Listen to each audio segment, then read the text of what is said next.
Ladies and gentlemen, BJonGameDay back for another week. And if you weren't one of our loyal followers and tuning in early, you've missed us because we've started a minute early for once, just to make up for all those late shows. But BJonGameDay back for another week. You've got Josh, you've got Brent, you've got Bogan. Boys, Supercoach. We had a bit of 2020 run resurgence there over the weekend. Some massive scores. Hampton, how'd you go? Mate, I will happily forget about round 7 2022 because it wasn't the big scoring round for me like it was everyone else. 1290 for me, King, and to be honest, if I didn't captain Pappy, I probably wouldn't have cracked 1,000. It was funny on Sunday, Arvo, I was tossing up between Teddy and Pap as captain, and I was always had it on Pap, and I'm glad I left it on him because it would have been a whole lot worse had I not done that. Yeah. But if nothing else, it just shows I got a bit of a pod team, doesn't it? I don't have the guns you want, but you know, you got the shit guns you don't want. When everyone zigs, I'll be zagging. So look, 1290 dropped 4K spots out to 14K overall. No good. But anyway, onwards and upwards on to next week, buddy. It's all good. Bogues, how'd you go, bud? That microphone on, mate. Yeah. Just a recap of your week, mate, because your first two numbers are a little bit different to ours. 1553 I got. I never had got even a 1400 before. So, you know, turn the app on Monday afternoon and went, ooh. And then by the end of it, I was crowing, over the 1500 mark. So very happy with that. Well done. Bogan goes bang with the 1500. Absolutely. Huge Kingy, score. not bad, mate. How'd you go? Mate, look, 1463, mate. Pretty happy. I'm probably one people who sort of missed out on potentially going big just because I captained Teddy. I think that extra sort of 80 points, would have been nice. But, look, Captain Teddy, mate, fortunately had every other gun that you could sort of have except for Coates. So Talakai was there, IPAP was there, Cleary, Pappy, So anyone who sort of went big Munster, mate, I was pretty happy over the weekend. 1463 puts me up to just outside the top 1,000, mate, 1,096. So absolutely never been this high early in the season. Normally in the last sort of 3 or 4 rounds. So, mate, it feels like there's only one way, but and it's not up. Still but anyway, noticed, mate, no Cardi in the team yet. Mm-hmm. Did you end up bringing Dill Walker in? Is that what you ended up doing? I did, yeah. That's just as bad. I tell you what, that's might even be worse. Possibly. You should have just brought in Cardi to save face.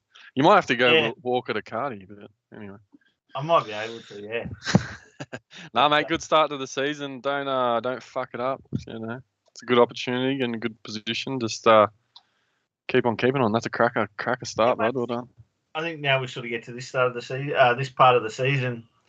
Buy planning, sort of trying to minimise trades now. We've all we've done the trade rounds where we're trying to get money and we're trying to get players and certain players, and I think probably the next 3 or 4 rounds, unless you're sort of setting up for buy round, you can probably preserve them, if you are in that sort of top echelon. But anyone sort of outside that top 15 or 20,000, you might have to still be making moves, because I know a couple of lads that I sort of play Supercoach with through work and that have missed Cleary. And because they missed another gun or two before that, they really don't have a way to get him in without selling a genuine gun in, a Pappy or a Nico. So she's pretty tough out there at the moment, but these are the parts of the season we sort of see as we go along and making the right decisions or the wrong decisions at the wrong time. Yeah, mate, this is what separates the men from the boys, as they say. Good evening to everyone that's joining as well in the chat. Thanks for joining us always, legends. Looking forward to another Rip Snorter. It's been a while since we've been back together, King. Been a few weeks here and there, mate, but good to be back. Let's jump into the round 7 that was, starting off with your boys. Funny game, getting over the Eagles. Wow.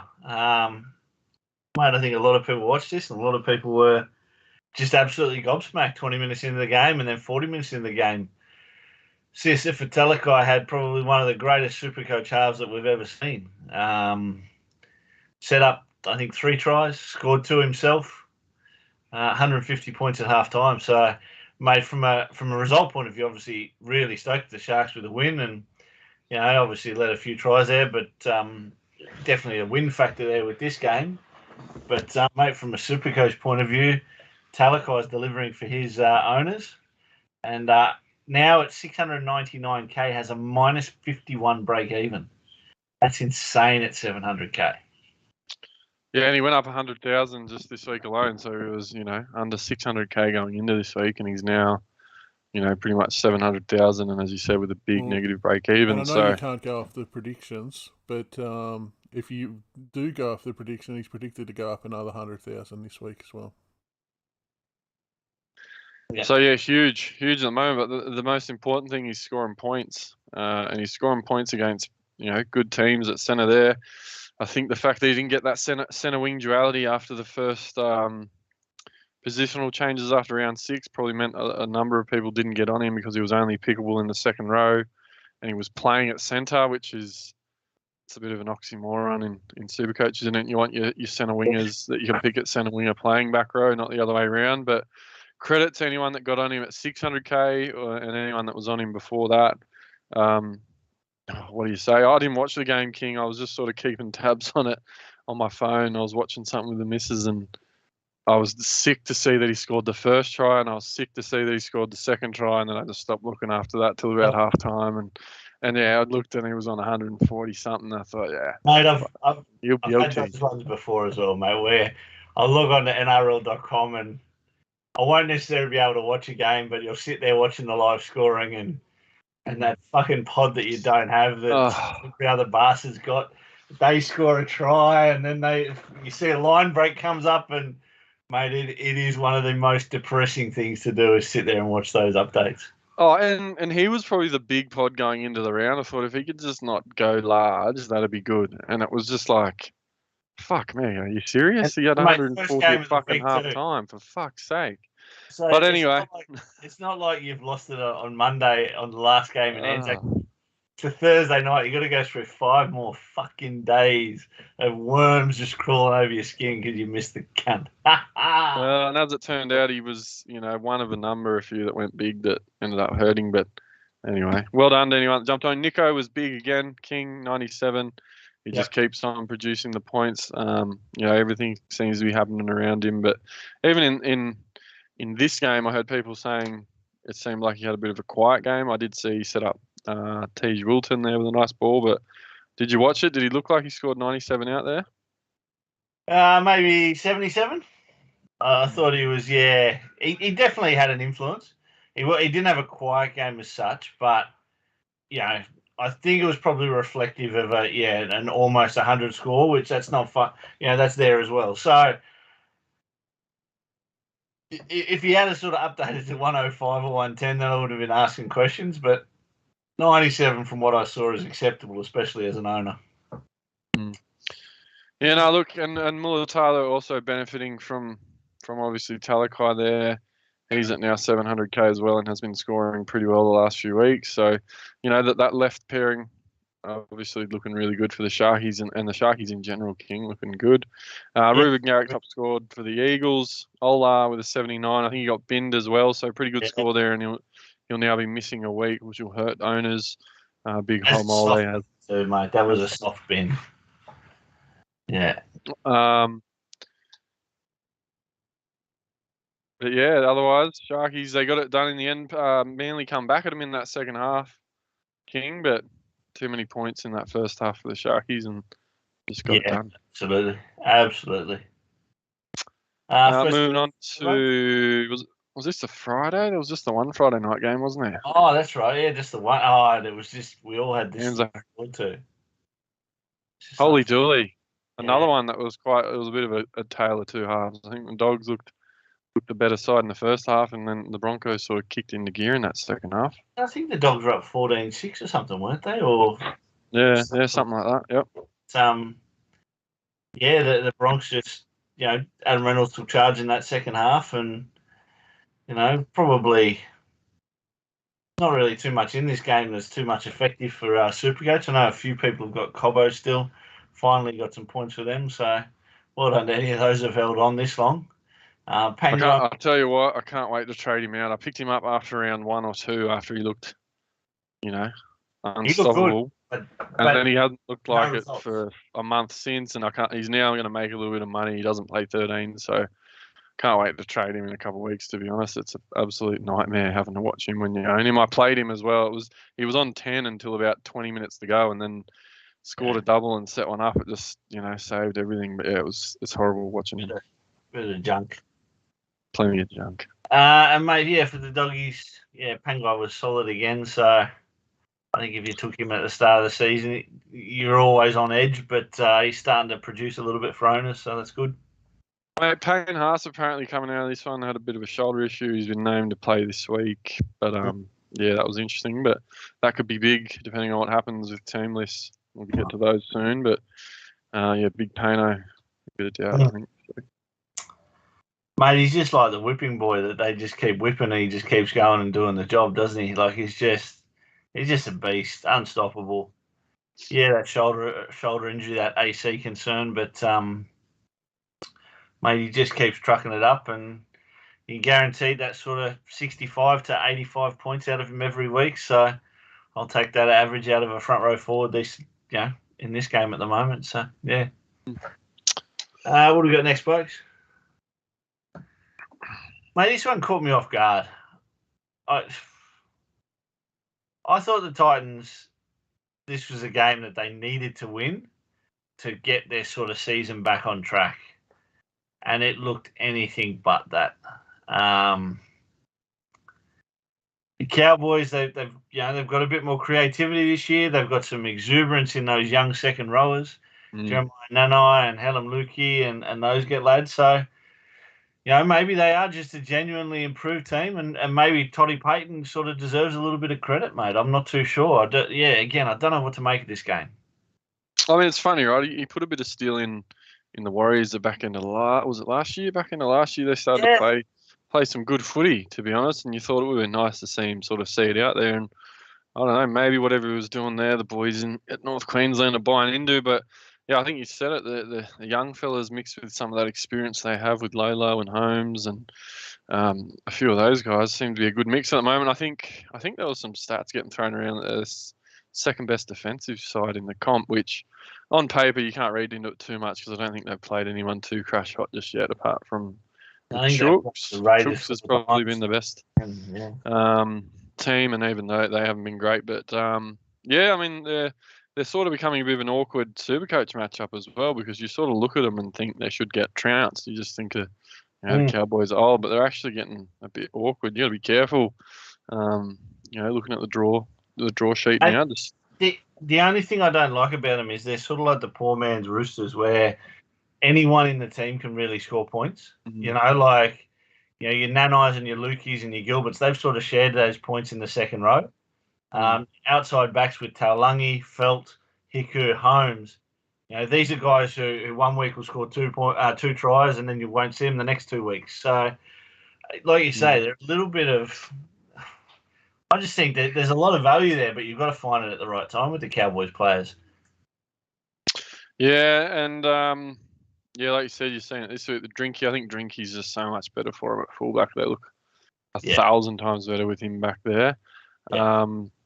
But yeah, on the Titans side of the park, I was with you. I sort of thought they needed to have a big game and was expecting it. They moved for Feeder. There was a bit of mail that he'd end up getting shifted out to the centres. That ended up happening, and that was a debacle. I don't know how that didn't get changed at halftime because that wasn't working. Fafita probably got away with it in the end. He got a try assist with a line break assist there to get himself to 42. But apart from that, it was no good. So, we see a lot of changes this week in their team. So I think him back to the second row and AJ back to fullback. Obviously, it didn't work last week at centres, but back to what he knows this week. Hopefully, we'll see a change. Yeah, mate, for sure. Hey, quick question on the Cowboys. Look at that back line. Obviously, Drinkwater, I think, like you, I really like him at fullback, right? Taulangi has established himself over the last couple of seasons as someone who's reliable in either the centre or the wing position, and I think he does a good job.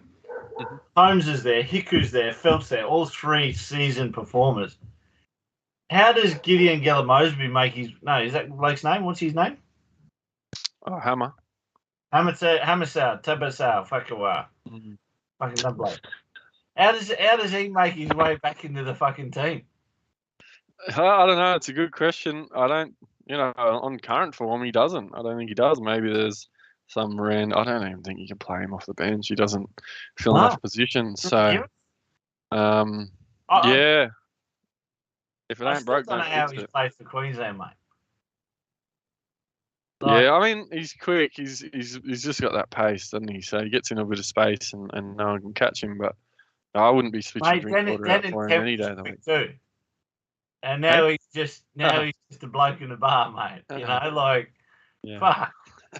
Come on. No, and I think the other one, Tommy Dearden, I think has been a bit of an unsung hero. Like, Chad steers him around, but I think Thomas Dearden, just watching him play footy, nothing Supercoach related, he's just a brilliant little footy player. He's just an out and out footy player. He's in everything. He pops up everywhere. He's, he takes those hit ups and breaks through the line for a little fella. He's just, I really enjoy watching him. I think he's really underrated by, people in general, but I think he's got a good reputation in the NRL. It's just people overlook him because of his size. But no, they look good. Parramatta this week, so it'll be interesting to see where they're at in that game, and yeah, we'll have to see what happens. Yep, fair enough. Next game was Tigers South. Ended up being a bit of a blockbuster. This is beautiful. I love this. Mate, I'm getting a man crush on Jackson Hastings. I've just got a lot of respect for this kid and what he's done there at the Tigers in such few little weeks. I said it after round one, actually, that when they interviewed him on Fox, that he just sounded really professional in the interview. And the last 2 weeks, the way he's backed Luke Brooks and the way he stood up for the team and Madge and everything there, I think he's a lot to build on. I think this guy is probably, if they realise it, this guy could bring this team out of the dumps over the next 5 years. With his leadership and sort of what he sees and sort of how he is. I really rate this kid, and more than just a footy player. Well, I think when he left the NRL originally, he had all the skills, I guess. He was still pretty young, but he didn't have the attitude, and from everything I've heard and going away to England, that was a big part of the stuff that he tried to work on, was being a better teammate and all that sort of stuff. And yeah, I mean, the last 2 weeks he's been back. The Tigers have won back-to-back games by a point against genuine premiership contenders in Parramatta and now the Rabbits. He seems to have unlocked Brooks a little bit as well. There's been a lot of scrutiny over Brooks the last few weeks. The start of the season, his scoring the last couple of weeks has really been improved. Just, I guess, a lot of that pressure taken off him to be the playmaker. He can just sort of play that eyes-up footy. So, yeah, I mean, what do you make of the Tigers? I was sort of hoping that with the shit as the Knights were going, a couple of these other teams would keep going shit. But the way things are going, we're bloody looking in trouble for the spoon this year.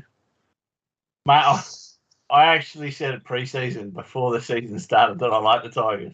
I thought they were a good chance for top 8. It hasn't turned out that way, but mate, the battle for the spoon is changing week by week. Your boys started the season off brilliantly and have gone to absolute shit, mate. They look just atrocious. And I'll be honest, mate, you need to get rid of KP. Hang on. We'll finish on this game and then we'll get there. Look, Keenan turned up. I know, it's just fucking ridiculous. The Koala Bears turned up 117 there. Nofo's bounced back now a couple of weeks, looking really good out on that right edge again all of a sudden. 90K. A shame they're not playing round 13. Cam Murray solid again, as I said. Brooks, Cody Walker had his best game of the season, mate. I think he was the pod I went with a couple of weeks ago, which is just sums it up really. But glad I got rid of him. He had sort of 67 or 60 odd on the board very quickly, and then didn't do fuck all really for the rest of the game. I'll tell you one thing though. One of those players on this, Campbell Graham. There's a lot of love out there for Campbell Graham. There is a lot of sort of talk around his potential not being fulfilled because of Ilias and just with the change in the halves. Yet this guy apparently is still averaging around that sort of 60 mark. And I reckon if he can get some better balls, some earlier ball, that this guy could blow up big time. So, yeah, I'm not too sure. I've read that just in a few places. I've heard it. We'll see. But, yeah. Yep. But otherwise, I think I brought in Taff. I upgraded my own to Taff and played Taff because I've been having to play Ilias. And, of course, Ilias, I think, more than doubled Taff's score this week. So that was good. Just standard Supercoach things, King. But, yeah, look, Tigers on the upper. Not really too much else out of it. Cookie was, reasonable, didn't back up the performance. But, yeah, maybe South's missing Latrell in games like this as well. Just someone to just break through and get the job done. But anyway, Tigers rolling on. Can't wait to get to this one, the next one. Holy jolly. Well, look, can I set it up for you? A lot of scrutiny over the last few weeks around the KP contract, and pretty much every press conference there'd be questions to him about what was happening. Is he, he's meeting up with Wayne, this and that. And finally, we all got a bit of closure early on the week, and they announced the big, 5-year extension, $1 million a year. And, it was, we could put it behind us and look forward to this big clash with Parramatta on Sunday afternoon. And look, we came out, we started well, led 2-0 early, and then that was all she wrote. 39 unanswered points to Parramatta soon followed, and holy jolly. All right, let me have my word on KP. Holy jolly. Let me have a word on KP. I think this is a kid who has plenty of talent. I think we know that. We know the potential that's there. I have a real massive, massive problem with sportsmen or women whose fathers are absolutely involved in everything. Now, mate, you know my old man, right? I love my old man to death. Always supported me, always backed me in anything that I did, whether I played footy, whether I played golf. He was the one pushing for me to go to the States and stuff like that, and pursue the golf career, everything like that. He was the driving force behind. But the simple fact is, when it gets time that you've turned professional, their job is done. Mm-hmm. You have to have coaches, you have to have support staff, you have to have everything else to take over what they were doing, because what they could get you through to is done. You've entered into the professional ranks. I just see this guy fucking, what's your cunt's name? Eddie Pine? Andre. I just see this guy as just absolute poison. I think he's getting in his own kid's head, and I just think they need to fuck off the both of them. I think they just need to realise, which they obviously didn't because they signed him 5 years, $5 million, but that they just made a mistake in thinking that Kalen Ponga was the guy who could bring Newcastle back. That's all. Look, we paid for potential. We bought him on potential, right? Like we saw those couple good games from North Queensland, this and that, and the Knights were cellar dwellers at the time, and we had to pay overs to get him. And we paid for the potential, and he unfortunately hasn't really hit that potential, not in a way that's made the team benefit. So I don't know what you make of it. That was a big game for us, and to come out like that, and he's the captain and have all that stuff sorted, and they could move on to then come out and throw that out. Like the attitude, guys are just not defending. There was a couple really soft tries in that. So I don't know where to from here. Like, fucking holy dude. Look, just when you've been a Newcastle fan for your whole life, you think you've seen it all, and then they just throw something up every season that's something new like this. Holy dooly. Well, look, it was IPAP's show, mate. A double. It was a late double, King. He hadn't done a heap until sort of close to that back end of the game, really. Mate, you had him, mate. He's a big. I was very concerned. IPAP owner. I think it was about 5 minutes before halftime or something. I said to the boys on the chat, on the podcast, to someone fucking make IPAP do something or something. It just. He looked completely uninspired. Looked like the workhorse we always know, but he's got that little bit of break like David Fafita about him, how that last 5 minutes of a half, he just does something. You're up against tired players, and, mate, he just found the way across the try line twice, and both times very, very easily. Well, you say that. The second one, I'm pretty sure he picked up from dummy half and just ran over a couple of blokes. There was nothing on. That's what I mean. More than enough defence there from your blokes to stop something like that. So, mate, other than everyone else, I feel very fortunate this week to be an IPAP owner to get 123. You know, I think he got blessed to get that kind of score.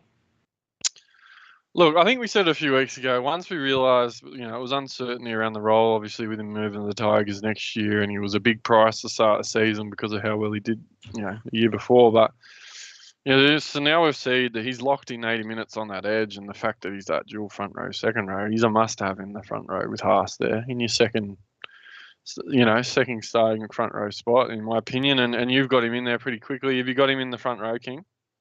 No. It doesn't matter. You don't need to, but at some point you'll get him up there. But between the rotation of Joshy King and Max King in the front row with Payne Haas, I haven't found a way to make him go to front row yet. So for now, he's just still in the back row for me. I mean, look at his scores since the start of the season. He's been huge. So great buy, and he's not a pod anymore. He's 26% ownership or 29% ownership, according to what I'm looking at now. Big Talakai, I think, was up at 25. So a lot of these guys that were sort of smokies the last few weeks, people are starting to jump on, but a lot of people have missed the best of them. So, yeah, well done. Look, like obviously in a team that scores 39 points, there's going to be some points on offer. Marnie was solid. I think he actually was on over 100 at one point, so he downdated a bit. Moses and Dylan Brown just continue to, another couple of guys that are the bane of my existence, King, continuing to score heavy and well. Even though Dill Brown ended up getting pushed out to the centres, he still managed to put on a 77. Mate, the only thing I look at here with those two, and I was a little bit dirty because I started the year with Moses, right? I started the year with Moses, and I think after the first week, I traded to Nico. So, pretty good upgrade there, I think.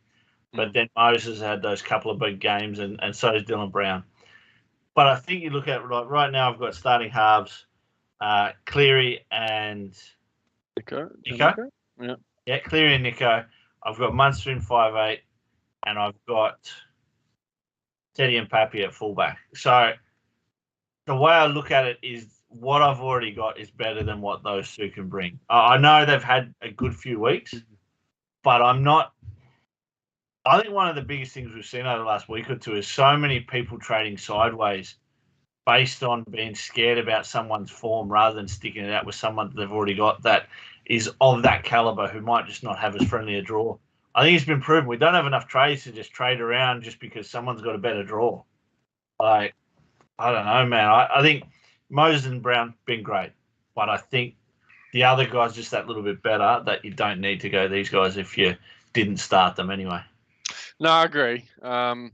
And Moses was a good transition to Cleary. A lot of people would have made that trade last week or, making that trade in the next couple of weeks. But, yeah, look, they've been great. Para scoring points and they're in the thick of it. I don't really want to say much about it. You can't even see Kalen Ponga on that on that image, and that says a lot for a player of his caliber. What do you say? Moving on, that'll do, Benny. Was that good enough? Yeah, you can fucking shove it up your ass. 2001 will always be the year I remember, mate. You can have every other year. Mate, I was at that game. I was at that game, and I had my Cronulla Sharks jersey on with the. We were sponsored by Pepsi. I remember that. I think that grand final only, is probably the second greatest grand final ever. Only to I think it was 24-6 at halftime. Yeah. And, mate, it was just unbelievable because Para had been so good that year, and then they just stunk like a bunch of cunts. But they come back in that second. They'll end up 30-24. Gave us a scare. They cunts still lost, Benny. Then, as it went into the... What was that Sunday night? It got even worse. Cleary. And holy dooly. 158. Look, this is what I really regretted. Yeah, I went Teddy as captain. I never really... for a split second, I thought about Pappy, right? But a split second. But no, I was always going Teddy. This is what destroyed me. Was the biggest rookie move ever when I traded in Cleary for Schneider, and obviously with cash elsewhere. I left him on the bench, mate, and I had Nico as lost captain. No. Locked out. Oh, this destroyed me. Nowhere to hide. Yeah, that hurts. And I think Kando gave the heads up to that one. I think earlier in the He pointed week that as out well. He afterwards, actually but said I who's was going to be the one that does it, and you couldn't have imagined it would have hurt you this much, mate. Because that stings. Look, I must admit, watching that game, I didn't see him get the 158, but looking back at it, I guess there was a few plays where he was just that last pass to the guy that scored the try. He didn't actually really. At half time, I was like, all right, he's on 35. This is okay. Let's double that. Maybe give him an extra 20. He's only gone to 90 and 158. And it was just, yeah. So I think he went in, was it last week he had a 200 break even and went 150, and now he's backed it up with another 150. So he's now 950,000. And my computer's frozen, so I can't see what his break even is, but it's single digit. Yeah, single digit break even again. So if you didn't get him in last week at 900k, if you're trying to get him in, if you can't afford to get him in this week, you're going to be paying probably $1 million for him next week, and then Origin only a few weeks away. So someone like myself, King, I won't be getting on him now that I've missed the best of his points, and the team's a nightmare anyway. So I'll just see what happens. I'll go the other way, and this will be one of my worst seasons ever. By the looks of things. When you're picking footy tips, right? Just picking the team each week, and you're about 4 or 5 points behind first. You're like, shit, I've got to go and upset now, so I've got to pick this one wrong, and then that's the one you don't win. Yeah, that's Cleary, mate. That's what he used to you. You're going to not get on him, and you are going to regret it, mate. Look, it's not that I don't think he's elite or anything like that. It's just I just can't do it with the makeup of my team at the moment. I made some other decisions to do other things, and it's just completely fucked me. As you said, I didn't go those transition guys like Moses or whoever it would have been that were going to make some good pump and dump money to get there. And now it's near on impossible for me to worry about it. So, look, I'll have to just sit back and fucking not watch Panthers games for the rest of the season, really. That's about as... they just Canberra weren't bad, mate. Canberra showed up in that first half and defended well. It was just relentless from the Panthers. But mate, the Broncos last week, they did the same thing. The first half, Panthers good. That's right. Yeah, I think there was at one point that got to 10 minutes to go, and the Raiders hadn't been tackled in that second half with about 5 minutes to go. They still hadn't been tackled inside Penrith's half in the second half. Like, it's just. Yeah, I heard that stat, and that was insane. It was crazy because you look at the Warriors last night against Melbourne. That's 2 out of 6. Yeah, ball Bellamy. 6 times they completed. Like the Raiders were just unfortunate. Yeah, they had no ball. And mate, when you give a team like the Panthers 6 or 8 or 10 extra sets and a half, you're not going to beat them. You know what I mean? It's just simply they're just too good. So yeah. Yeah, class across the park. Too good for the Raiders. Good effort there from Joey Tapine and Starling for the Raiders. Starling's actually gone not too bad now, King. He's about 500k with a low break even and scoring some good points. So that was nice to see. One fucking bloke I have that's going all right. But yeah, jump all aboard those penny boys, mate. There's a bit of chat about was it May? Tyron May. Obviously Toto's due back soon. Hang on. Can we talk about Billy Kickout for a sec? Fucking Kando, mate, the drafting, trading rapist. Jesus Christ. No, not only has he got Cleary out of me, he's gone and then got Billy Kickout for Philip Semi. And the next day, Semi gets ruled out. Yeah. Oh, mate, you're killing me, Kando. He's not even in the chat, you weak little bitch. But anyway. Yeah, look, that's Kando's warfare. That's a lesson I had to learn quite well last year. Is that you never take any of Kando's trades. They're always fucking terrible deals, mate. It's like making a deal with the devil. Hey guys, and if anyone else is out there who's in any of these drafts, send me these trades. I will do them. Like I will do a backwards trade purely because I'm quite happy to be that guy. Oh, fuck. I should fucking start sending you trades, but it was last year. There was a patch there where every week, Kando, I'd have Brent sending me text messages going, Kando wants you to check Twitter. He wants to trade with you. And they were fucking always horrible deals. It's like you just don't take. He will try and reason them. Like any good lawyer, he will try and reason them and put it in your favour. Oh, this is how this works. Like, thanks, Mum. Meanwhile, I said to him when he said trade, because I had to approve that one, King. I said, Sammy's a fucking free agent that you would have picked up in the last 2 weeks, and you've managed to get fucking kick out for him. Come on. Yeah. Dead set. Anyway, you've been swindled by the Candos. I've been swindled, but I'm a bit of a Philip Semi fan as well. I like Semi. We all know he's got those 2 games a year in him where he scores 150. I'm just hoping it's in the grand final week. Look, hopefully. All right, moving on to the Sunday, and it was the Dragons getting it done on the Roosters in the big Anzac Day clash at the SCG. Holy dooly. Look, what do you say about the Roosters? I mean, the Dragons were solid, but I think the Roosters are just... Kiri needs to do his knee again. Yeah. Fucking hell, they're terrible. They're just... They've got no cohesion whatsoever. The Roosters just a shit football side. Their forwards just have got no go forward. Like Takiaho has a go, but he drops it every second ball. Tupanua, he's not too much better with his hands. Victor Radley looks soft. I reckon the judiciary has killed Victor Radley. I think he is that scared of giving away a fucking penalty. He looks like he's going in at 30%. Yeah. I just don't think they look like they've got any shape or any good backline plays. Like Sam Walker's very off the cuff, plays what's in front of him. They'll be set up out to the right or whatever, and he'll just go the other way and dish and dance around. And I don't think Kiri's really, maybe people think he is a game manager, but I think he's more of a 6 than a 7 as well. Coupled by the fact they got some uncertainty at hooker there, and Teddy doesn't look like the Teddy of old. I was sort of hoping I couldn't trade him out just based on the next couple of weeks with St. George and the Dogs. I just gave him the benefit of the doubt, but he's not finding himself in the right positions. Again, they're not getting him into good space. He looks terrible, if I'm honest. He got his score that he got on the weekend through effort, just being Teddy, all the runs and the tackle bust, and he pops up every now in the middle, but there is no shape in that Chook side that makes me think that they're a threat or anything that you need to have for Supercoach anytime soon now. Mate, I can't believe how they've just changed. You know what I mean? Like, the last 2-3 years, you just wanted to have every single Roosters player in your squad you could get.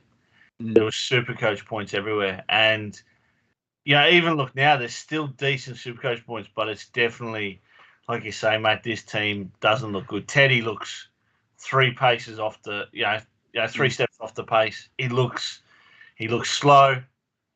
He's not like where he used to be, following him up on every single play. Every single play of the ball, he would be behind, waiting for an offload. Mate, he's 5-10 meters behind that. Like, I fucking hate it because I own him, and I'm trying to figure out how not to get rid of him. I couldn't. They play the Dogs this week, so it was so hard to trade him, knowing that they had the Dragons, and then the Dogs this week, thinking that maybe they could roll the Dragons on Sunday, but it didn't happen. It was far from it. Look, Joey Manu seems to be a bit of a shining light. Still managed to score 100 in a team that scored 12 points, which is quite phenomenal. Phenomenal. Even Satili, and he scored one of their tries there with an 84, pretty solid. But yeah, look, there's still reasonable scores there. But if you had someone like Walker or if you went Kiri, I'm sure no one has Kiri anymore. You'd be bitterly disappointed. Mate, Suwali's probably the big one. Obviously, 56 points from him, 250k. He'll go up this week. There'll be probably plenty on him, especially given the fact Tupou will miss a week. But apart from that, there's nothing in there screaming that you got to own him. No, I'd agree. Dragon side of the park, Molo, the big man scoring the first try for the game. That would have been bloody 80-1, I reckon, King. Molo first try scorer. That's beautiful. That was a great front row try, wasn't it? Go, you big fat bastard. How good was it? Lomax continues to, be solid. 67. Still yet to see a big ceiling game from him, but still pumping out those solid sort of 60s. That try from Mola, it was even good to see. Teddy was at fullback, and he'd sort of run 4 or 5 yards past, and he just sort of looked at the head went back, and how devastating he was. A big fat number 8 he got past him, and it was good. Loved it. He's a Queenslander, isn't he, Molo? He'd be having nightmares. Yeah. Might have to maybe find another jersey. I think he got a debut. He got a jersey last year or the year before, didn't he? Yeah, he's had one or two. He had a debut. Yeah. Anyway, Dragons got it done in the big Sunday, the clash, and then to put an exclamation mark on the round. Holy spadooli. What do you say about this one? All I know is it was about 16. I believe it was about 16-10 at halftime, and I thought the Storm probably could have had a few more on them, but the Warriors were sort of hanging in there a little bit. Mate, 2 out of the 3 tries in the first half as well were from sort of broken down plays from the Warriors. A length of the field, sort of run from Puppy and co, and then the other one was on their line where they just sort of mucked it up and gave them a free try. Like, the Warriors looked in it, and then injuries and fitness and everything just sort of took over. And wow, I mean, I'm just dirty that Coach is in there. I would be happy with those top 7, 8 scorers as long as Coach was on like 15. But no, and yeah, obviously Paps was phenomenal. He's in that. It reminds me of Turbo last year, or Cleary sort of form. Just looks like he has so much time, and there was all this doubt around him with his ankle, and you wouldn't have thought he was injured at all. So massive from the Paps there. They gave him a break 13 minutes early as well, yeah, mate. He got an early shower. He probably would have near 200 the way things. It was like they were scoring every set. Coates obviously scored the 4, which he scored 4 tries, 123 for 4 tries. Isn't that great when you consider bloody 70 odd, nearly 70 odd of those points come from tries. So. Munster got plenty of junk at the back end. He was only sitting around 50, King, with whatever it was to go, and then he ended up being involved in their last few games, which killed me actually. I think it cost me a few despite having a shit score, but he ended up getting plenty of good junk. Hughes got a double. Grant got one. In your classic team, who's your halfback?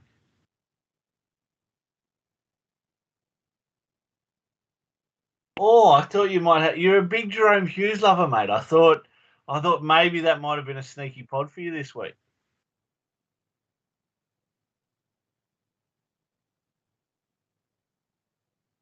Yeah, it's not bad. It's a good combo. I'll tell you what, though, King. If you're the New South Wales selectors, you're spoiled for choice now, and you consider some of the players we got. But no.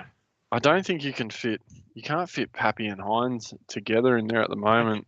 While Teddy's still around and Turbo's there, it's oh my goodness. Yeah, look. Do you reckon Teddy makes the team? Yes. Oh, he's income. He's still got a lot of respect around the fold. Really, when you're allowed a year or 2 down on form when you come to a winning side. He was the captain as well, wasn't he? The incumbent captain. I don't think Freddie would do him dirty like that. No. Not yet. And he's a Rooster, so of course, Freddie's going to put him in there. I agree with you, bro. If you're picking on form, he's 5th or 6th or 7th in the list. Oh, mate, Pappy's ahead of him. Nico's ahead of him, even though he's playing halfback. He's ahead of him at fullback. Maybe not 6 or 7, but you know what I mean. He's definitely not there. You got Latrell as well. Well, Turbo's not fit at the moment, obviously, but even Dylan Edwards is probably in more form than fucking Tedesco at the moment. So, but yeah, look, it wasn't good for the Warriors. Obviously, a few injuries, some big injuries coming out of this one for Supercoach relevance. Curran injured as well pretty early on. Midway through the game, and I think he's going to miss 4 to 6 weeks now. Obviously, DWZ copped the flying knee from the big Nas after his try assist off the kick. Mate, how good! Oh, we haven't spoken about that yet. The big Nas bomb. Francis, this was the day of the front row forward, mate. Francis Molo, the first try, and Nas with the fucking semi-bomb fucking try assist. Oh. I mean, I think he had Paps to his left. He didn't even look. He just, his first thought was kick. Mate, he just put it, he knew. There's just that special intuition some props have got. These little fuckers just don't have, mate. We are in our soul, mate. I think at that height, he's able to see things other players can't see as well. So, I mean, I was impressed. I've kicked, mate. Hey?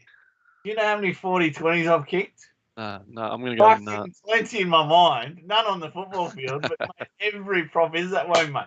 Until we get given the chance, how can we do it? How can we, Nat's got the chance, mate. Boom. Yeah, so big member of the Front Rowers Club, him and Milo this week. But, yeah, it was impressive on that 20. He put it on the try line for Paps as well. So, yeah, but the Warriors, look, plenty of soul-searching to do. An interesting fact I saw in this one, King, I think one of the boys in the Podmasters threw it up, was there was the Storm beat the Dragons or something 70-10 or 70. I think it was the identical scoreline a few years ago, and Nathan Brown actually played in that game and as a player. So I thought that was quite good. He had hair back then. Fuck. But holy dooly, it looks like there's probably about only 3 or 4 teams playing for the comp this year. But mate, I thought your team would have been fucking thankful to get rid of Brownie. He's just still playing shit anyway. I'll tell you what, I'm sick of hearing fucking Adam O'Brien in those press conferences saying the same fucking thing every week. And I'm sick of seeing Ponga's smug smirk look of the fucker in his face. Makes me sick. It really makes me sick. Fucking trim those sideburns. Fucking mother. 5 years of that shit left. Fuck, he'll bounce too. He'll go to New Zealand rugby next year once we get the spoon this year. Isn't that what they said?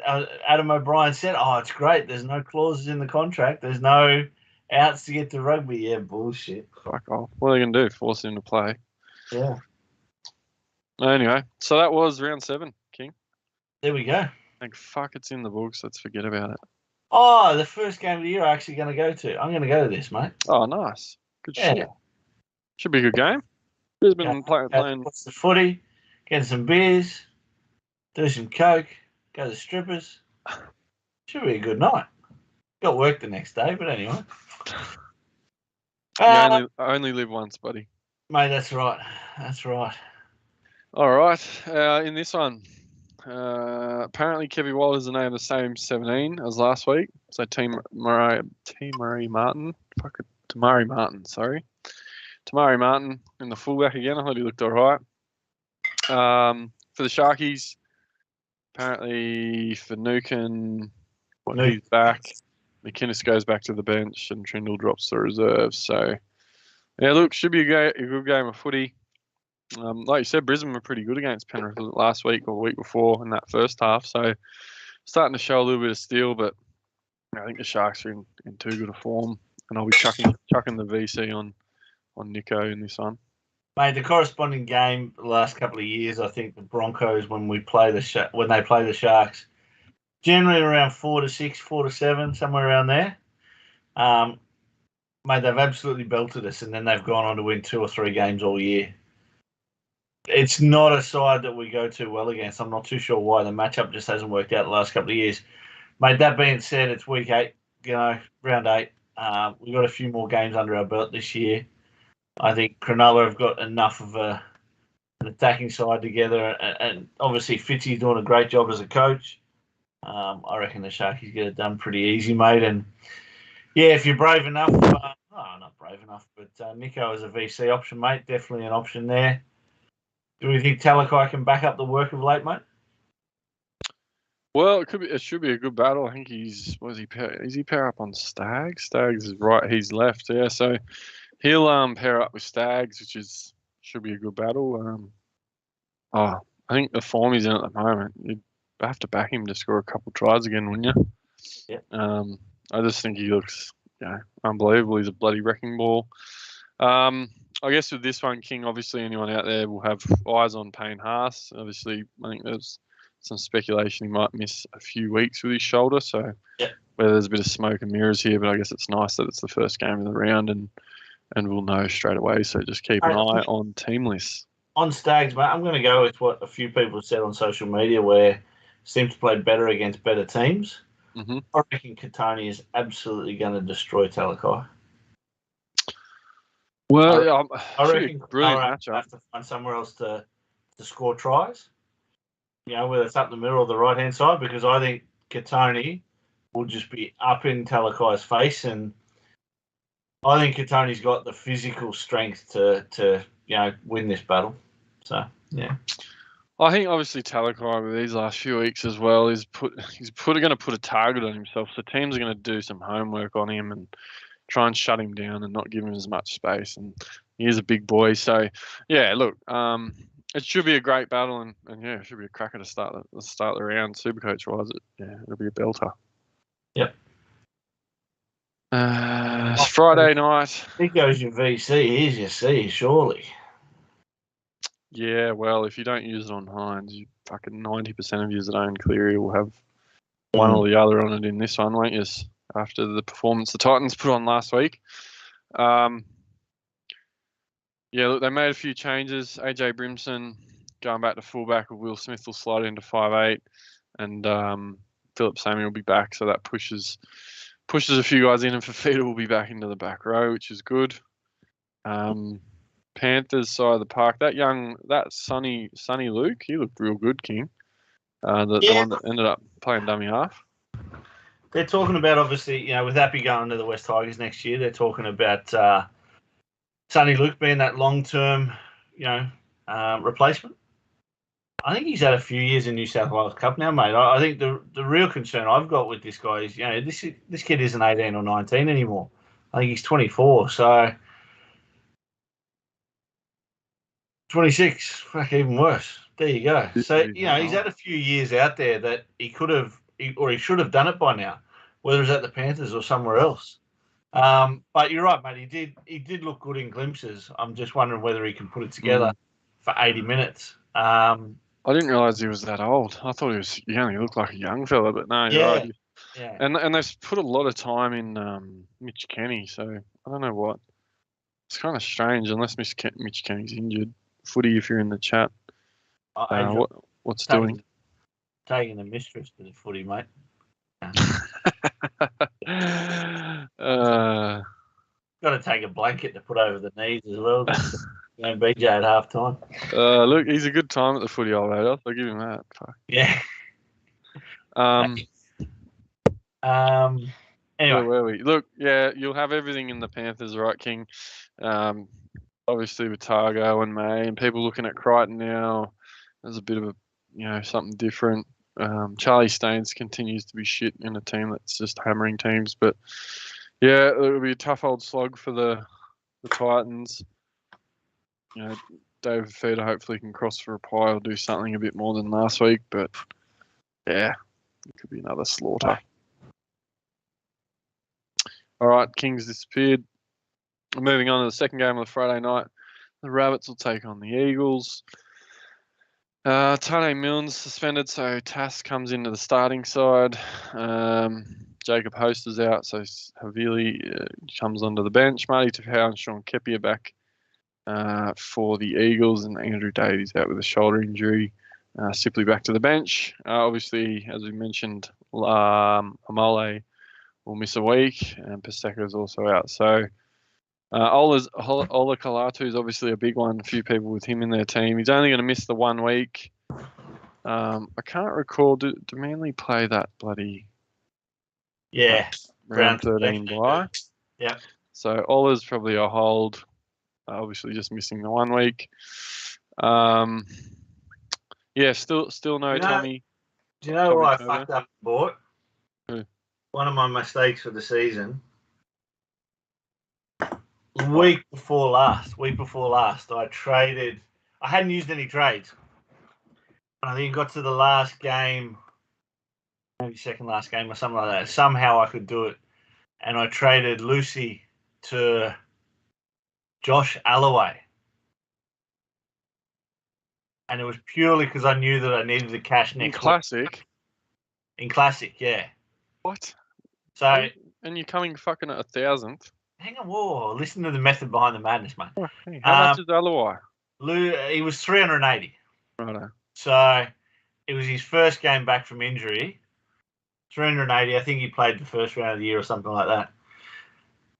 And I went, I went Lucy to him purely to make that 180k because I needed it to get to Cleary. Oh, fair enough. Just using bums. I didn't want to use Teddy or Papa to get to Cleary.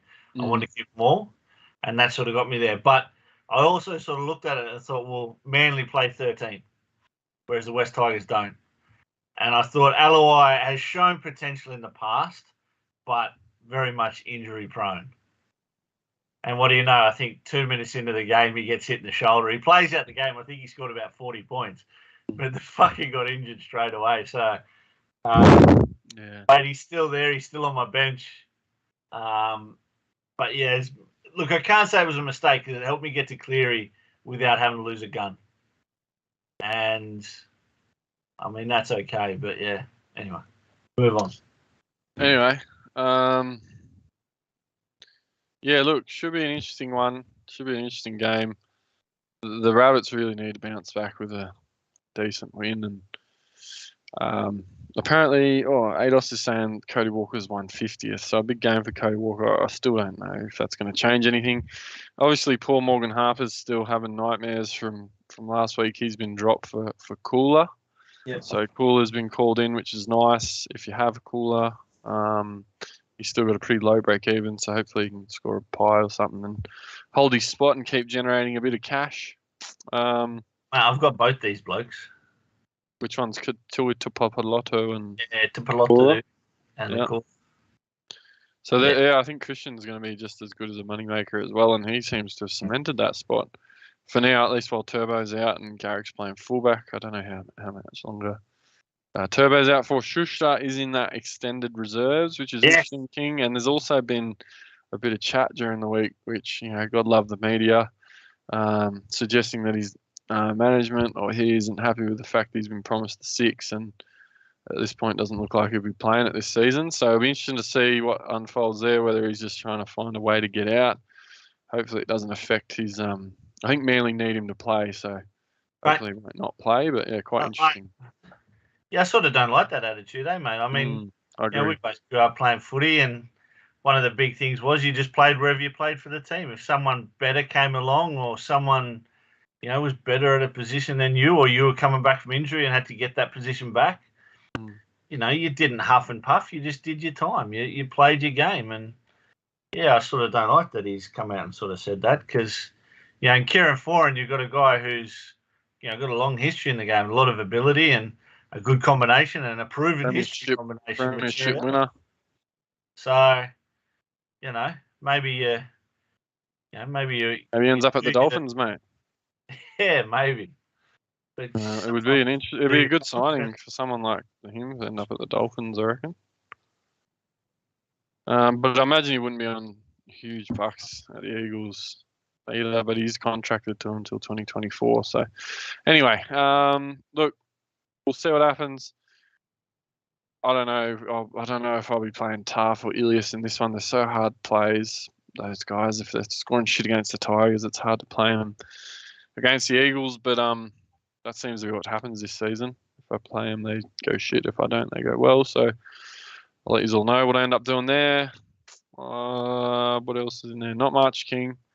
Got Benny Turbo on the bench, but ends up being an AE nightmare, so just watch out for that one. But I don't think there's much else in there for Classic. Yep, fair enough. Next up, folks. Talking about the battle of the battlers. Both of these teams really, really struggling so far through this season. The Warriors less so than the Raiders, just on the points scored on the ladder, but made a few dropped out of the Warriors after their performance against the Melbourne Storm. Obviously, DWZ out with the concussion. Ed Cozy, who had probably the worst game I've ever seen by a winger. The poor bastard dropped more balls than anyone I've ever seen. And, he had an absolute shocker. So he's out of the team as well. Mate, from a Supercoach point of view, I think when we sort of went anyone who was going to fail at the start of the year who was on the list, there's a lot of these Warriors players. There's not really anyone who stepped up this year. No, I don't think so. On paper, they don't have too bad a squad with some of the names they got there. They really lack in between that sort of 2 to 5, that back sort of 4 or whatever you want to call them, the centre wingers. But, Reece Walsh, SJ's a little bit over the hill. Egan's nothing special, but you got AFB, Aitken, Lodge. They got a bit of go for. They're obviously missing Curran now, and Harris is still out. But yeah, they shouldn't be having 70 points put on them. That's for sure. No professional team should have that happen. So yeah, look, should be a big bounce back for them. Obviously, good news of Viliami Valea, the young cheapie that everyone started the year with, being named on the wing there, which is good. So Tupu owners like Bergen might get a bit of a reprieve there. With just the weekly play against the Raiders, not a terrible play. On the Raiders side of the park, still CNK been benched, which is quite interesting. So Rapana's still holding down the fullback spot. Savage, good to see Savage, I guess, get an opportunity as well out on the wing. Again, the Raiders pack they were better last week against the Panthers. They just got to show up and do that again. If they play like they did in that first half against the Panthers, they should, probably beat a lot of teams. But we'll have to wait and see. I think the Raiders should be too good in this one, but I guess the bounce back factor on a team that's had 70 put on them, you always got to be wary of that. But I think the Raiders probably do it pretty easy. Enough, mate. Fair enough. Yeah. Next game, who we got on the Saturday afternoon, Bogues? 5:30 game. We got the Doggies up against the Roosters. Obviously, Daniel Tupou out for that week after that head high tackle. Kevin Nagama comes onto the wing for the Roosters. Suwali, mate, really impressed by him last week. Yeah, look, he'll be probably one of the more popular guys. I think he looks keen. He looks like he wants to get amongst it. One of the few out there for them. But he'll be one of the most popular guys this week. Obviously playing his third game, 250k.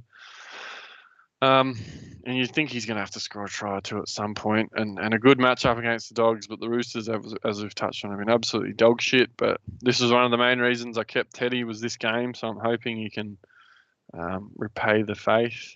We'll have to see what happens. Big Angus back starting, I think, last week as a last week king. Big Angus back in the back row. Wasn't anything overly special.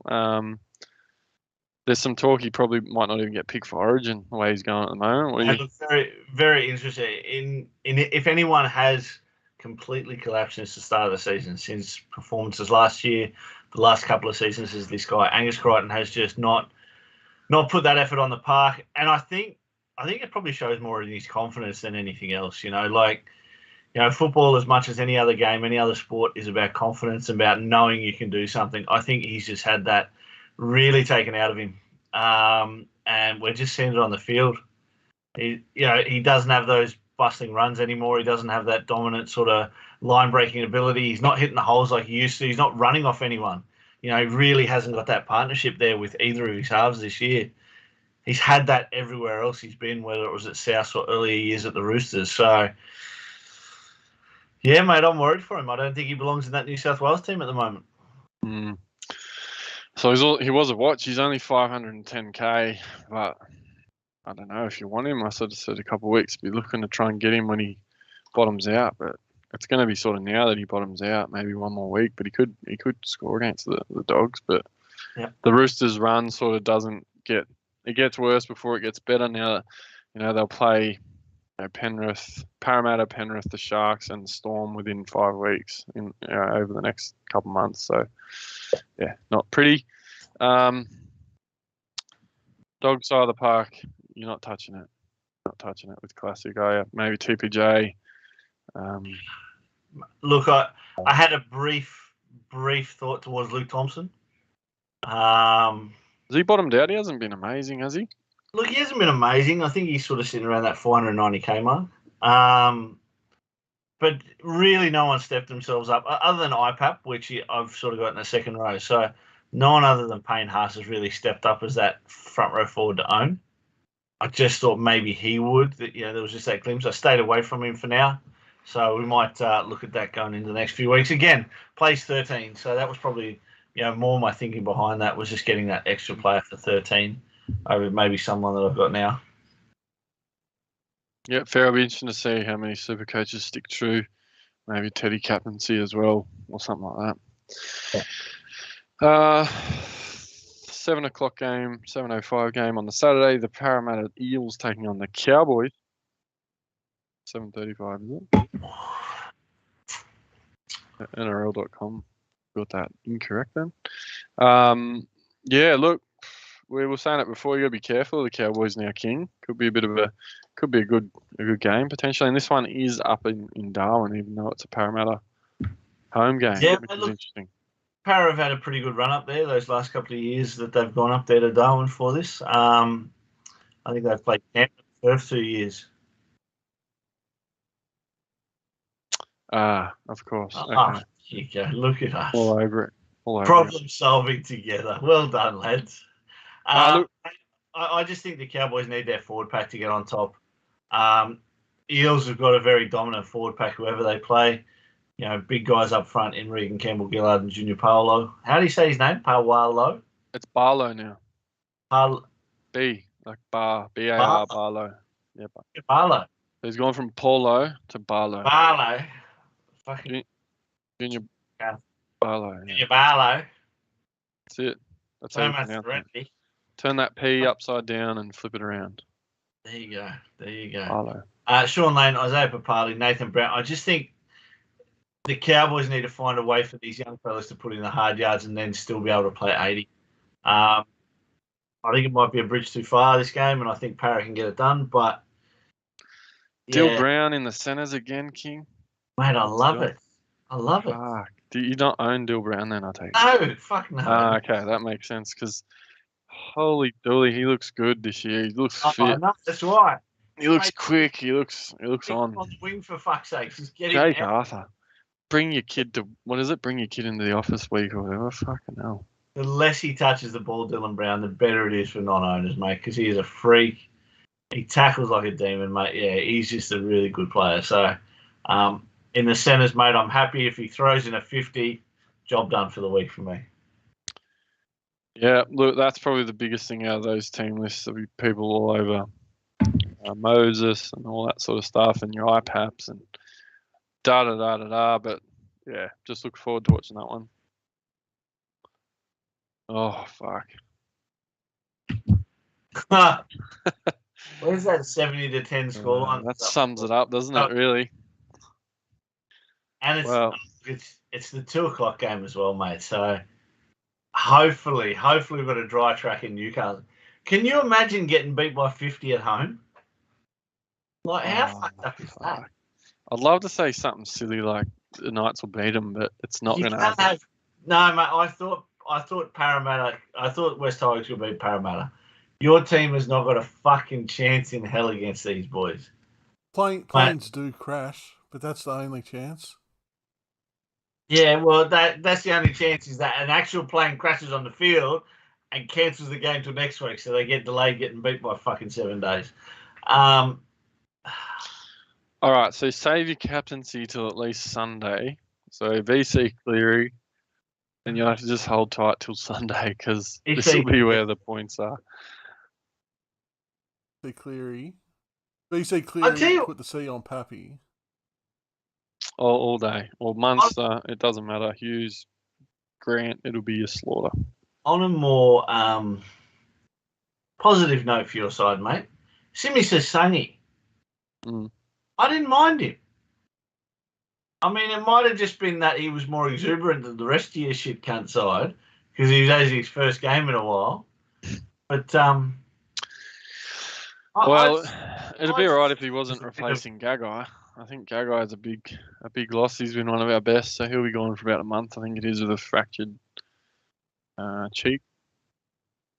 There you go. So yeah, look, no good. Justin Olam. No good coming up against Bradman Best plays on the left. Yep. And so does Justin Olam. So Justin Olam's going to be up against Sasangi. Mm-hmm. Mate, Justin Olam could score 250 in this game. Well, he will put the skid on his ass fucking every tackle. I mean, look at that. Excluding Ponga, who's obviously out of form, that 2-7. Oh, I don't want to bag Clifford and Clune, but this could be ugly. So save the captaincy for Pat or Munster or Hughes or Grant. at least. Coates will probably score another 4. Interesting, King. I think you've pretty much peaked now, mate. I think you're right for the trading. Have you got yourself still? What are you doing? Have you got yourself? And are you holding yourself? What's doing? No, I'm gone, mate. You traded yourself? Yeah, already? I traded myself last week. That got me to Cleary. So last week I traded Joshy King, Schneider, and some other cash cow fucking somewhere along the line. Brought in Cleary. So, mate, that was the key. I thought, Josh King had been playing well. I think he's definitely established himself down there as a 13. He just does all the little things right. He's not an exciting player, but he does have that offload in him. Good in tackles, everything like that. So I can see King being a hold to the end of the year. Not necessarily a gun, but someone who you can be guaranteed to get that 50 to 60 out of each week. But yeah, for me, mate, he's gone. I mean, he played 72 minutes on the weekend and played high 60s the 2 weeks prior. But yeah, there's not much technology to his game, right? It's just going to be all base, pretty much, what you get out of him. He's had some good scores in the year from some attacking stats, but how he gets any attacking stats, I have no idea. Yeah, this will be a slaughter. Randall, Ados, I'm not sure. With Phoenix Crossland on that bench, that's always a possibility to happen. Randall getting spelled. Mate, that's why he's gone this week. And AOB is a bit of a hothead with that sort of thing. So he's obviously not like something he's seen at some point, or I'm not sure. But mate, we haven't done the trading floor this week. We didn't send anything through to Bogan, but Randall's gone for me, mate. Someone mentioned in one of the chats how do I always play Randall when he scores 30 and I never get him when he plays 60? Look, the times when he's got 60, he's played big minutes, So, and it's pretty much all base. Like he doesn't have no attack to his game. Like you're relying on him making 50 or 60 tackles essentially. So, mate, I'm jumping ship off him. He doesn't play 13, and I'm going to bring in Appy Coruscant, mate. I just Oof. Probably hasn't been the most, vibrant of seasons for Appy. He's had, obviously, a lot of pressure from Mitch Kenny, from Sonny Luke. He's gone to the Tigers now. But I just think with Origin, with, Penrith's draw the next few weeks isn't too bad. It's fucking terrible. You haven't even looked at it, surely. Huh? They play the Titans and they play Parramatta in Melbourne. Mate, no, Parramatta's a fucking piece of piss. What are you talking about? But they do play. Hey, look, I'll give you one thing. They play 13, and in round 13 they play the Dogs. Yeah, I didn't realize it was 500k. I see. I don't mind it. It's a big pod play, but the minute shares. Oh, it's fucking ugly, Kingies. I know, mate. Oh, it's hard. I'm not going to say it to you. You got to go in because if that's what you're going to do, that's what you're going to do. But fuck, it would have been nicer if it wasn't 500k. How you get? Where the fuck are you? How are you upgrading Randall? Isn't he like 400k? Yeah, 380 or something. Fucking hell! So you're upgrading him 120,000. Oh well, here's the other genius part of the plan. Fucking hell. Here's the other genius part of the plan is, as much as his average has been woeful, right? How many Penrith players are going to play State of Origin? Yeah, about 1,000. Correct. So, for 13, I've gone and dumped Ilias, who doesn't play, and I've brought in Jamin Salmon. Jesus, you did. Because all right, Supercoach. Sullivan's. So what? You're going to Sullivan and fucking Salmon in the halves for round 13 is your prediction? Oh no, Luai will be there. I don't think they take Luai for Origin. What don't you reckon they take? I hope they do. Anyway, I reckon they will. That combination is too potent. I think Salmon comes on and plays 13. Can I make that call now? Oh. There's more chance of Luai playing Origin than Tedesco. They'll both be there, unless Teddy gets injured. Yeah. Anyway, mate, big call, mate. You gotta make these big calls. You're gonna play 13. I think there's potential there, and the simple fact is, mate, that he's just filling in a reserve spot. That last week I had Dylan Walker score fucking 22. The week before that I had some other cunt score fucking 15.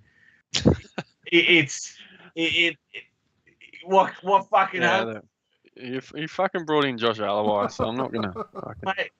Hey, It's better than bringing in fucking Alawai, probably. Hey, I've got Alawai, and who else? Oh, I brought in fucking Tupuntalua. We probably and shouldn't be Salmon. complaining too much, Brent. Where are you sitting overall? I think you're lower than me. Overall. How the fuck is this bloke in fucking front of us? Terrible. Holy fuck me dead. What the fuck? This 'cause just shows how There's fucked a this fine game is. line between crazy and brave. Mate, no one remembers last year when I finished 30,000.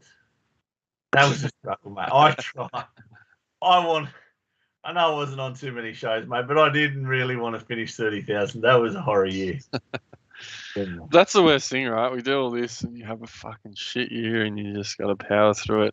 I'm in from 25,000th into fucking 24,000th this week with my 900. Mate, the tragic thing is that no matter how hard you try, how much you fix it up, you're only going to peak at like 3,000 or 4,000. Like it's one of those years where it just all went wrong too soon. Anyway, look, this will be a slaughter. The Storm will probably score at least 50 points. So jump all over the men in purple this week. Sorry, I'm fucking just being realistic. And then we finish it off with another form teams of the competition. For this one. Two of these coming off some big wins, these two teams. St. George taking on the West Tigers down there in Wollongong, up there in Wollongong. Dead set. What Lomax is probably relevant. There's been a bit of talk. Jack Bird's got a broken arm. I'll tell you fucking one thing. This Tuolangi's testing me patience. Between going off with HIAs, sore fucking shoulders, broken vaginas, fucking just can't stay on the field and play some fucking football. I love him. I love watching him. He's one of my favourite players. No, I'm not disagreeing. No. This guy's got so much football in him. My fucking Reggies. But he can't stay on the football field. Like, I'm so keen to watch this guy play a brilliant 80 minutes of football. And he finds ways to not be on the park. It's going to be this week, and then you're probably going to have to trade him because he's got a low break even this week. But if he bumps he's 297k. He's staying in my team the whole season. I got to trade him to make money. I fucking got no one that makes money. So, that's not unusual. I know a few people in the same boat, man. It is really, really hard to make money this season. Look, Laurie's out as well for a bit, King. So Stafford Toa goes to fullback. Got your boy Gildart back into the centres, and Garner in the centres as well. So, Luke Brooks and Hastings obviously be trying to steer the Tigers home and go for 3 in a row, which is unheard of a few weeks ago. The Dragons, but now that I look at these teams, I think Tigers will win. But yeah, look, it should be Tigers will win by a point. Another point. 3 in a row. Lightning strikes. But yeah, not much else in there for Classic, I reckon. Nah, who we got next? That's it for the round. That's it. All right. Guys and girls, thanks very much for joining BJonGameDay once. I'm kidding, man. I'm kidding. Just trying to get these fuckers out of here. So, Stratty Highlanders, James, with a big 1669, top the group for the week. He's sitting just in the top 500. John with Get the Spin with a 1634. He tied with the Happy Bastard, who was a Happy Bastard this week, Fernando, 1634. Fastest on the planet, Daniel, he got 1619. And Broski's Disciples, Nathan, with a 1594. That round out the top 5. Unleashed Kennel, Jonathan, 106th overall. Yep. So we'll go to the overall. You got Marty in there as well at night. Marty. Oh, there we go. So overall, we've got quite a few in the top 1,000 now. So well done, everyone. But it's Supercoach Vaughan. He's 71st overall. Followed by Unleashed Kennel, who we just mentioned, Jonathan. In Sexton fantastic name, Trent. He's sitting in 216th. Pain in Your Hearse, Michael, sitting in 317th.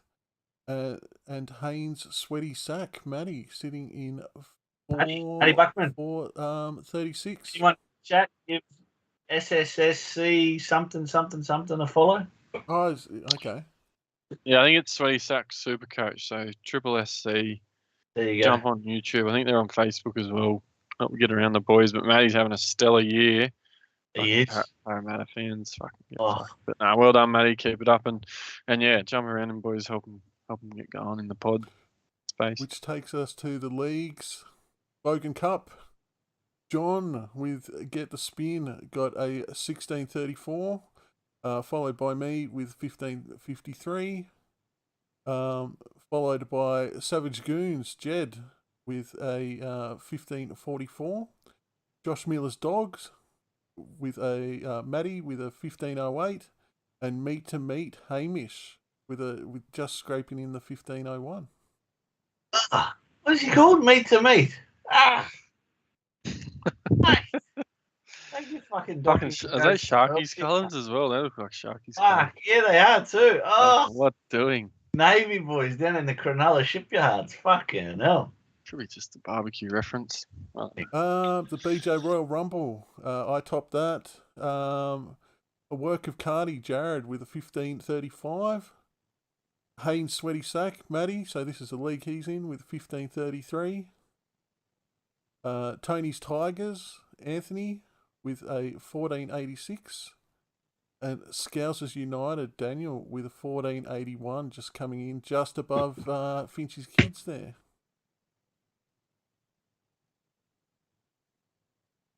BJ Cup, Big Marty, 1579. Then myself. Then the fucking Cowboys, Mark, with a 1549. Then Adrianosaurus himself with a 1533. And Cleary the Best, Shano, with a 1501.